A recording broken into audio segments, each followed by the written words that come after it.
ইসলামের পঞ্চম স্তম্ভ হজ। প্রতি বছর বিশ্বের বিভিন্ন প্রান্তের মুসল্লিরা হজ পালনের জন্য সৌদির উদ্দেশ্যে যাত্রা করেন।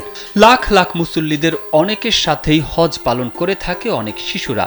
আগামী ৪ জুন থেকে শুরু হতে যাচ্ছে পবিত্র হজের আনুষ্ঠানিকতা। তবে এবার হজে যেতে ইচ্ছুক মানুষদের জন্য নতুন নির্দেশনা দিয়েছে ধর্ম মন্ত্রণালয়, আর সেটি হলো ১৫ বছরের কম বয়সী কেউ আসন্ন হজে যেতে পারবেন না।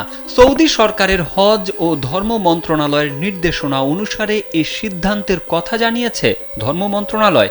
বুধবার ধর্ম মন্ত্রণালয়ের উপসচিব মামুন আল ফারুকের সই করা এক বিজ্ঞপ্তিতে এসব তথ্য জানানো হয়েছে।